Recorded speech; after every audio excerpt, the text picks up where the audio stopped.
The air hung heavy with anticipation as Detective Mark Lawson stood on the edge of Crimson Lake, his heart pounding in his chest like a drumbeat of impending doom. He could feel the weight of the town's dark history pressing down on him, a suffocating blanket of despair that threatened to consume him whole. But Lawson refused to succumb to the darkness. With a steely resolve, he marched forward, determined to confront the evil that lurked within Crimson Lake and put an end to its reign of terror once and for all. As he ventured deeper into the heart of the town, Lawson's senses were assailed by a cacophony of eerie sounds: the rustle of leaves in the wind, the distant wail of a lone wolf, the soft whisper of something unseen slithering through the shadows. But amid the chaos, Lawson sensed a familiar presence, a malevolent force that pulsed with an otherworldly energy, drawing him ever closer like a moth to a flame. With each step, the darkness seemed to close in around him, threatening to swallow him whole. But Lawson refused to falter. With his hand resting on the hilt of his revolver, he pressed on, his resolve unwavering in the face of unimaginable horrors.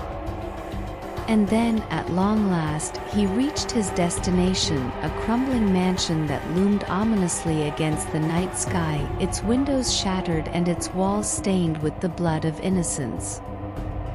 With a deep breath, Lawson stepped inside, his senses on high alert for any sign of danger.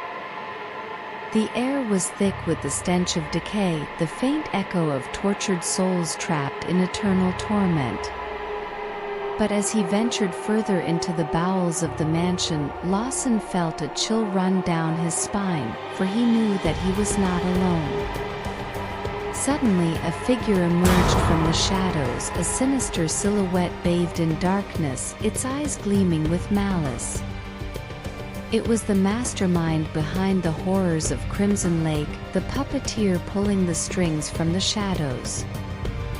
With a grim determination, Lawson raised his revolver, his finger tightening on the trigger. But before he could unleash a single shot, the figure spoke, a voice dripping with venom and madness. "You cannot stop what has already been set in motion," it hissed, its words like poison on the wind. "Crimson Lake belongs to me, body and soul. And soon you will belong to me as well." But Lawson refused to be intimidated. With a defiant roar, he opened fire, the deafening roar of his revolver echoing through the mansion like thunder in the night.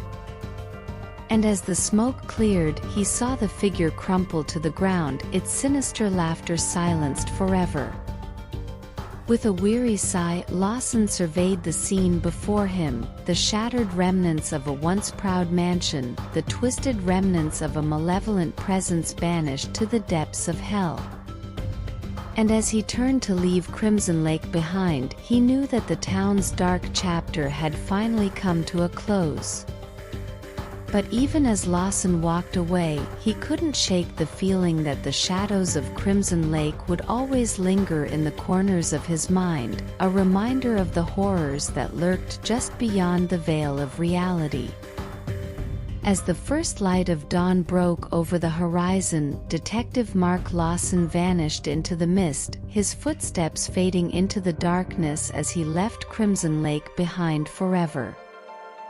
And though the town would forever bear the scars of its haunted past, its residents could finally rest easy, knowing that the nightmare was over at last.